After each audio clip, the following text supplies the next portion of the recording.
좋아요. 그러면 이거 세 가지가 주 질문이네요. 예.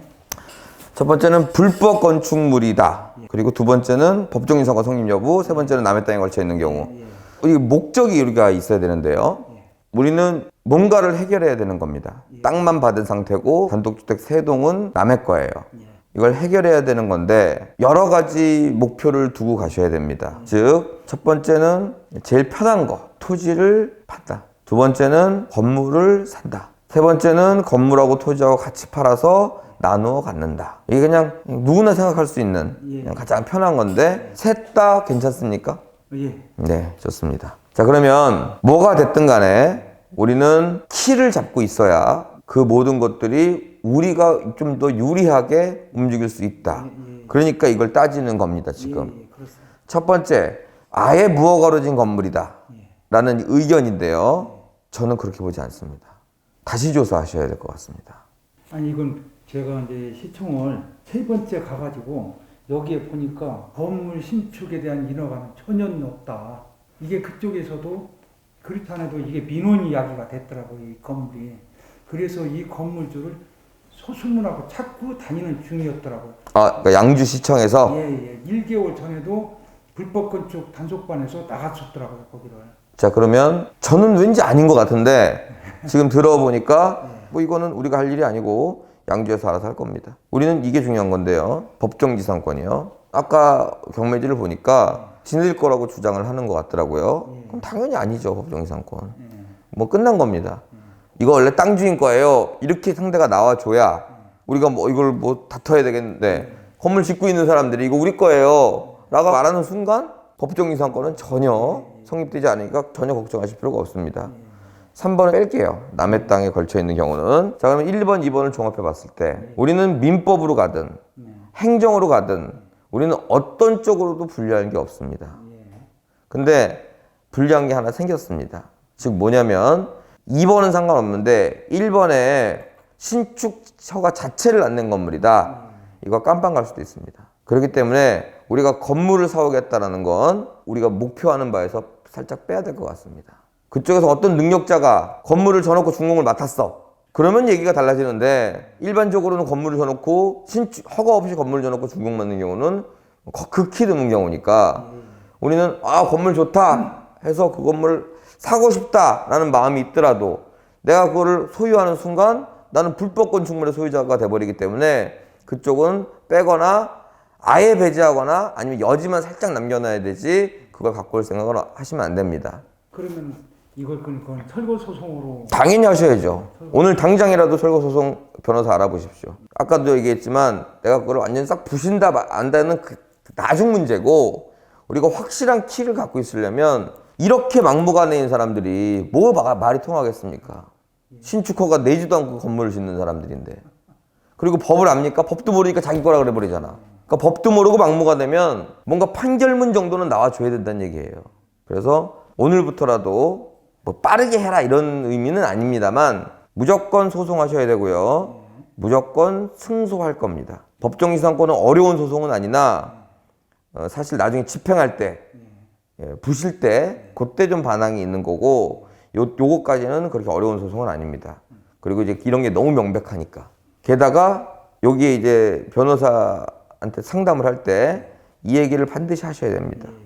이건 민사적으로는 도움이 안 되지만 여러 가지로 그러니까 그 부수적으로 도움이 될 겁니다. 불법에 대한 얘기는. 그렇기 때문에 소송을 하셔갖고 볼까요? 이제 쭉 소송을 합니다. 그런데 거기서 뭔가를 카드를 갖고 오지 않으면 카드는 그 사람도 몇 가지밖에 없어요. 아까 말한 세 가지죠. 내가 땅을 살게 아니면 내가 건물을 팔게 아니면 같이 팔아서 나눠 가질게 이렇게 하는데 뭐가 빠졌냐면 내가 건물을 팔게 하는데 그거는 내가 알아보니까 불법 건축물이라 난 그거 살 수가 없다. 그러니까 그건 약간 배제된 거 아니겠습니까? 그럼 그런 얘기를 상대가 나와야 되고 말이 그리고 당연히 가격 제시도 그쪽에서 해줘야 되는 부분을 우리가 이걸 통해서 만들어 가는 겁니다. 그런데 그 말이 안 나오거나 아니면 엉뚱한 말이 나오거나 뭐 이 소송 상대가 상당히 세게 반항하면 결론은 정해져 있지만 시간은 오래 걸려요. 그래서 제가 말씀드리는 게 이 조사를 저는 처음에 철거 쪽으로 소송을 하고 들어가려고 했었는데요. 이쪽에서 나오기를 자기들이 준공을 다 해서 건물 소유를 넘겨주겠다. 그렇게 제안을 한단 말입니다. 아, 이미? 예, 이미 그랬어요? 예. 네, 그러면서 일정 금액을 요구를 이제 하겠죠. 그런데 그 일정 금액이라는 게 뭐 건축비가 들어가는 한 600만 원 정도 들어가는 금액을 요구를 한단 말입니다.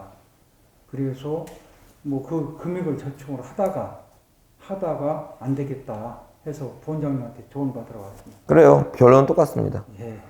아, 결충을 하는 중이거나 이러면은 제가 조금 이따 하라 그럴 텐데, 그건 뭐 사실 예의상 그러는 거예요. 예, 예. 근데 결충이 안 됐다라는 결론이 예. 났다면, 난 이걸 네 말을 믿을 수도 없고, 뭐 준공을 내준다는 말도 믿을 수 없고, 가격도 안 맞는다. 난 그냥 싹 부시고 새로 짓겠다. 이걸로 소송 가시고, 시간은 좀 걸립니다. 그리고 승소한다는 얘기는 이제 상대가 엉뚱한 얘기를 계속하고 지금 같은 주장을 하고 한다거나 이러면은 우리는 진짜 부신다라는 생각을 갖고 들어가는 겁니다. 그러니까 이렇게 하면은 상대가 좀 싸게 해주지 않을까? 이렇게 되니까 철거 소송해갖고 뭐 10년씩 가는 겁니다.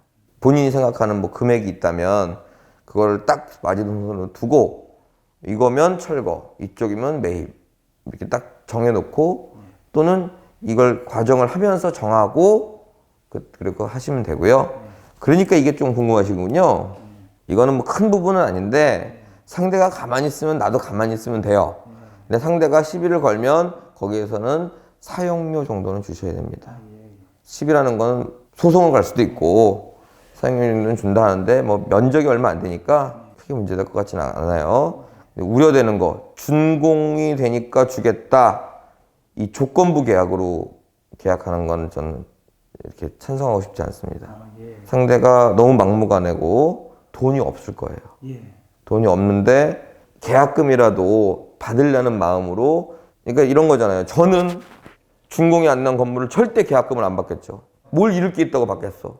근데 이런 분들은 잃을 게 없으니까 어떻게 보면 돈 받는 거에 굉장히 큰 비중을 둘 겁니다. 그래서 이런 조건부를 막 원하는 대로 달아줄 수가 있어요. 그럼 계약 위반으로서 저 잘못되면 더 큰 벌을 받을 수도 있는데도 불구하고 조금 이게 확실하다면 준공을 내기는 만만치는 않을 거고 준공을 낸다면 뭔가 합당한 의견이나 아니면 뭐 설계 건축사라도 데리고 온다거나 이건 부수적인 얘기입니다.